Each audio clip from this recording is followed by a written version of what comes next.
Hi guys, welcome back. In today's lesson, we're going over conditionals.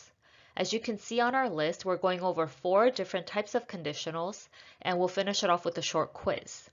And if you wanted to skip around to the section that you're looking for, please look for the timestamps below in the description box. Let's begin by just going over what a conditional is. So a conditional will have the if clause, and it'll also have the result clause. They don't have to be in this order, so the result clause can come first and the if clause can come later in the sentence. It doesn't matter. For example, if I were the boss, that's my if clause, I would do things differently. That's the result clause. And of course, if you wanted to have the result clause come in the beginning, that's also fine. I would do things differently if I were the boss.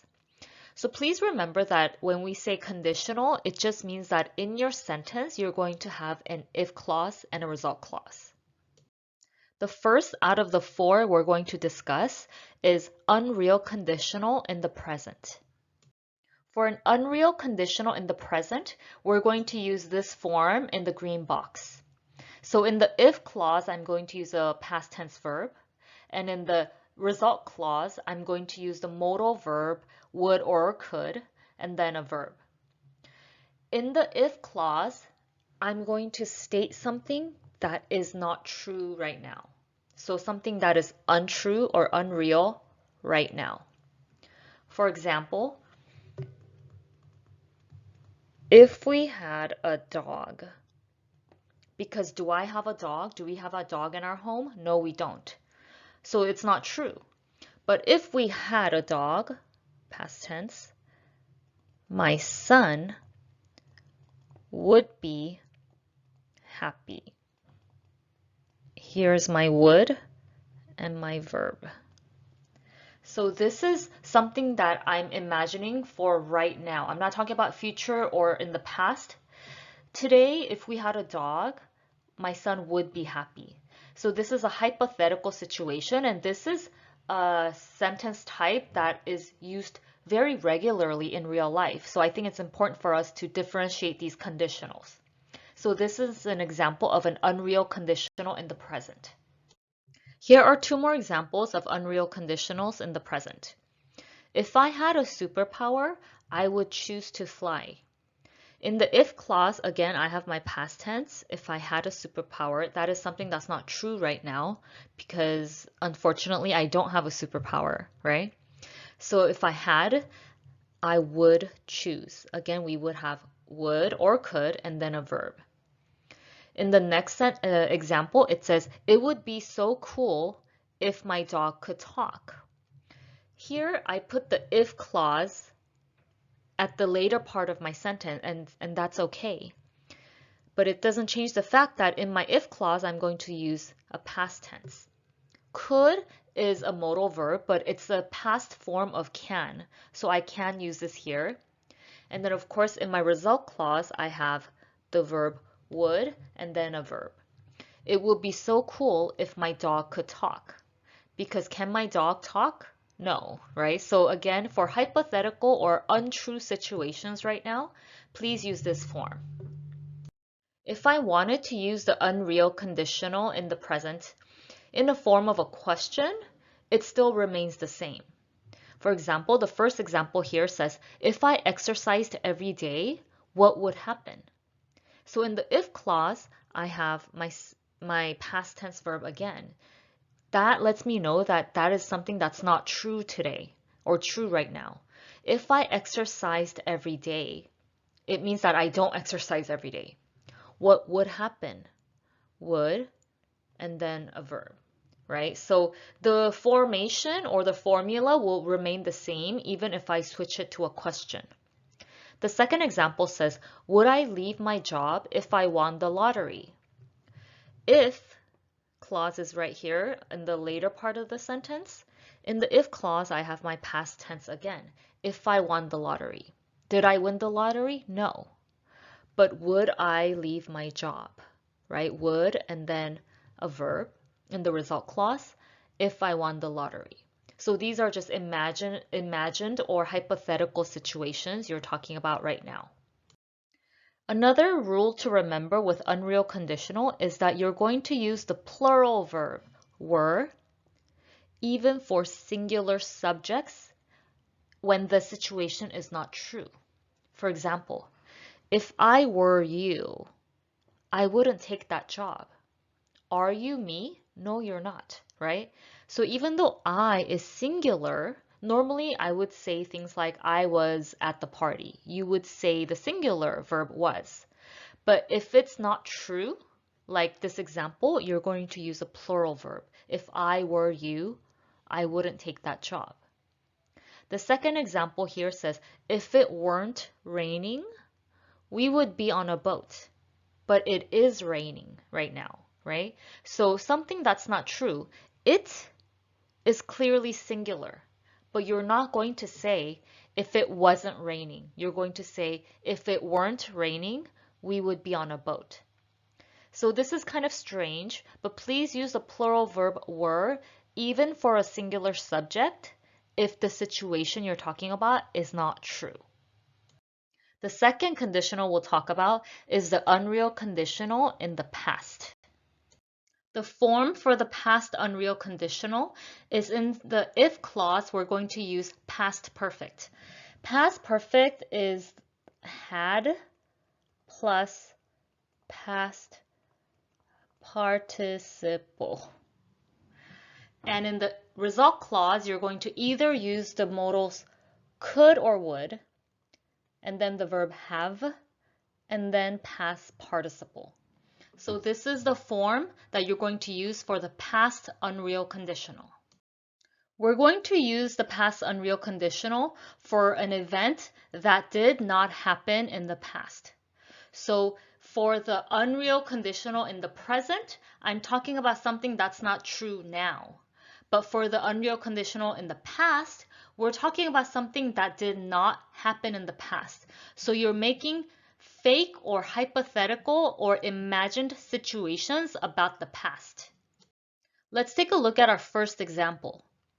If you had asked me for help, I would have helped you. In the if clause, I said that we're going to use past perfect, had asked, right? Had and then a past participle. In the result clause, we're going to use would or could, have, and then a past participle. Keep in mind that none of this actually happened. But if you had asked me for help, I would have helped you. What actually happened was you never asked me for help, so I didn't help you, right? But if you had asked me for help, I would have helped you. The second example says, Mary could have passed the exam if she had studied. Had studied in the if clause, it's past perfect, right? What actually happened is she did not study and she did not pass the exam. But if she had studied, she could have passed the exam. So every time you're talking about past events that are imagined or hypothetical or it just didn't happen, you would use this form. In the if clause, please use a past perfect, and in the result clause, please use would or could, have, and then a past participle.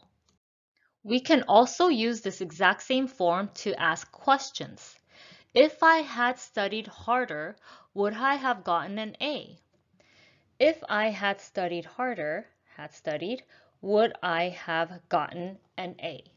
So just because it's in the form of a question, it doesn't change anything. You would use past perfect and then would, could, have, and then a past participle. I just want to touch on this very, very common mistake that I hear all the time on TV, on social media, in real life, at school. So the mistake is this. If you would have told me, I could have helped you out. What do you think is wrong with this sentence? Clearly, the red underline part is wrong. In the if clause, for something that did not happen in the past, you have to use past perfect. So to make this past perfect, it's if you had told me, had told is the past participle. If you had told me, I could have helped you out. not if you would have told me, I could have helped you out. So there's too many would haves and could haves in this sentence that's wrong, but this is actually very common. A lot of people say things like, if you would have studied harder, you could have passed the test. But it's if you had studied harder, you could have passed the test, right? So in the if clause, please use past perfect for past unreal conditionals. Now let's move on to future real conditionals. With future real conditionals, the result clause will happen if the if clause is met. For example, if you press the button, the alarm will go off. So if this happens, this will happen. Second example says, if you don't cooperate, I'm going to call the manager. So if this happens, this is going to happen. And this is real. It's no longer unreal. This is real because it will happen if the if condition is met. With real conditionals, the form is a lot easier. In the if clause, you're going to use present tense. And in the result clause, you're going to either use the modal will or the phrasal modal be going to, and then a verb. Again, when we ask questions, the form will remain the same. Will he come to the party if we invite him? In the result clause, I chose modal will and then verb. Will he come to the party? And in the if clause, we have the present tense, if we invite him. Lastly, we have the real conditional in the present. The form for the present real conditional is the simplest. In the if clause, you're going to use simple present. And in the result clause, you're also going to use simple present. We use this conditional to express habitual situations or facts. And if the if clause is met, the result clause always happens. For example, if I drink coffee in the afternoon, I can't sleep. In my if clause, I have simple present. And in my result clause, I also have simple present. And this is an example of a real conditional in the present. The second example says, if I heat water, it boils. Again, it's simple present and simple present to express another fact. And of course, just like other conditionals, we can turn this into a question. Does he get sick if he goes on a boat?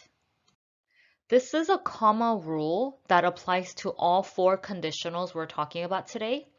It says use a comma if the if clause comes in the beginning of the sentence.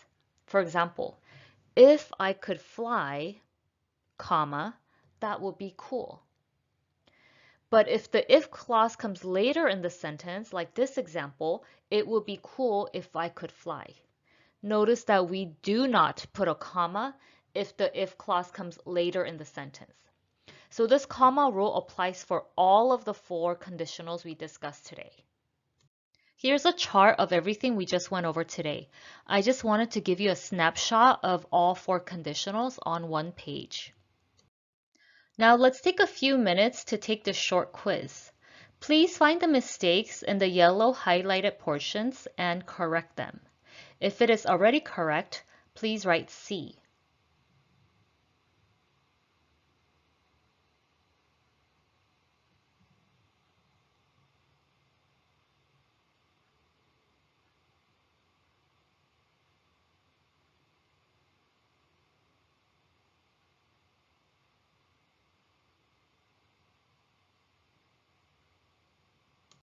Number 1.